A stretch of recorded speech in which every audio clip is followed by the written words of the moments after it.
ገላይ ሲታጠብ መታ ሳፋ ላይ ነው የሚታጠበውና እንደዚህ ሲያሾው ጊዜ እንደዚህ እንደ ድንጋይ ነገር ጠጠር ነገር ታየኝ።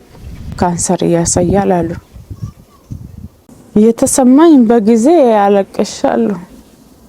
ወይው ምን ይሆናል ብዬ ረዳትና ክብር ደስታ ተባበሩኝ። እዛ ሁለተኛ ኬሞ ወሰድኩት።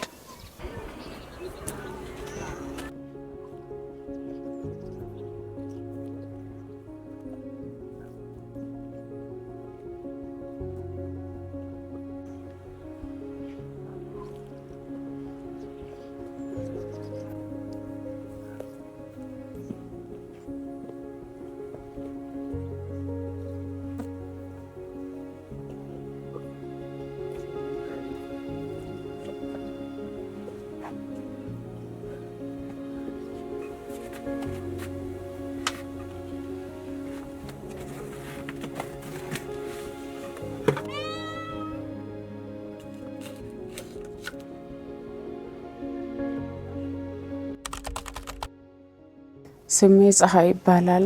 አዎ በጣም እሰራለሁ። ልብስ አጥባለሁ። ያገኘሁትን ወጥም እሰራለሁ። ያየሁት ገላይ ሲታጠብ መታ ሳፋ ላይ ነው የሚታጠበውና እንደዚህ ሲያሾው ጊዜ እንደዚህ እንደ ድንጋይ ነገር ጠጠር ነገር ታየኝ። ከዛ ምንድነው ብዬ ሲያው አሁንም አይጠፋም። አሁን ወደ ጸበል ሄድኩ። ጸበል 3 ወር ተጠመቅኩ። አቡነ ዋራ ተጠምቃለሁ። ሚካኤል ዮሴፍ ተጠምቃለሁ። ምንም መፍትሄ እንትን አላለም እና በቃ ከጸበል በኋላ ወደዛ ነው ሄድኩ፣ ወደ ሕክምና 3 ወር በኋላ ነው ሄድኩት። ጠጠሩን ካየው በኋላ ጸበሉን ተጠምቄ ወደ ሕክምና ሄድኩ። ይሄው የውጤቱ ሲሄድ በቃ ካንሰር ያሳያል አሉ። የተሰማኝ በጊዜ አለቅሻለሁ። ወይው ምን ይሆናል ብዬ እንትን ብዬ ነበር። ምንም ስለማላቅ ስለነበረ ተሰምቶኝ ነበር። አይ መጀመሪያ ወደ ኬሞ ሳይሆን ወደ እንትን ነው የሄድኩ፣ ኦፕሬሽን ነው ገባሁት። በቃ ብዙ ትንሽ ተመላለስኩ። ከዛን በቃ እንትን ኦፕሬሽን መሆን አለብሽ አሉ። ሰርጀሪ ተደረኩ። ናሴ 20 ነው ተደረኩ። ከዛን ወደ ቤቴ መጣሁት። ይሄው የሰርጀሪ ደህና ነው፣ ምንም አይደለም። እግዚአብሔር ይመስገን። በጣም ፈርቼ ነበር፣ ግን እግዚአብሔር ደግሞ እመቤቴ እንደፈቀደችው አደረገ። ምራኛለች እና ደህና ነኝ፣ እግዚአብሔር ይመስገን። አዎ ምግብማ ምንም አላገኘውም፣ ምንም የለኝም፣ ደሃ ነኝ።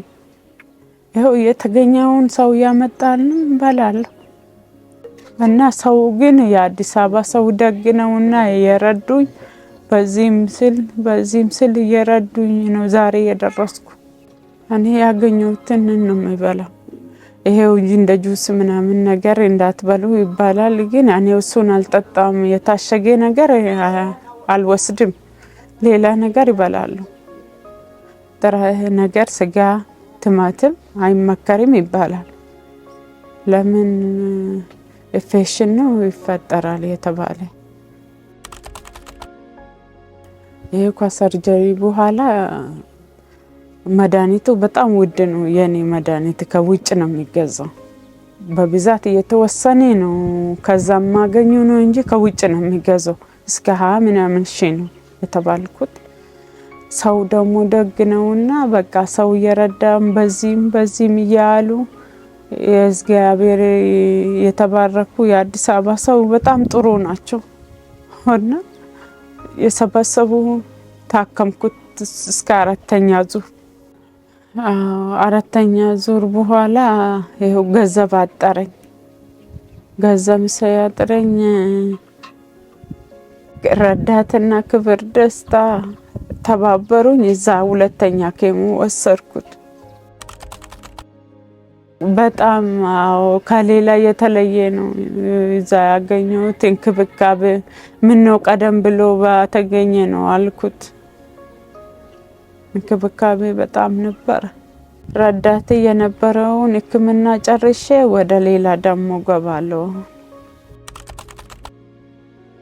የረዳት ሐኪም ዶክተር ቤዛ በጣም አመሰግናታለሁ እናቴ። ስማቸው እንደዚህ አላስኩም ነው እንጂ ብዙ ናቸው። እንክብካቤያቸው በጣም ጥሩ ነበረ። ይዛ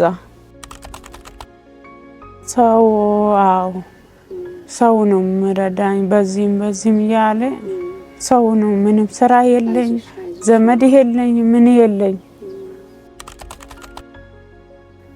እኔ የእህቶቼ ቶሎ ሁለቱም ጎንና ጎን መሄድ እሱም የእመቤቴ ነው። ጸበልም እግዚአብሔር የፈቀደ ነው አይደለም። እሱ ነው። ከሱ በላይ ደግሞ ዶክተሩን ፈጥሯል።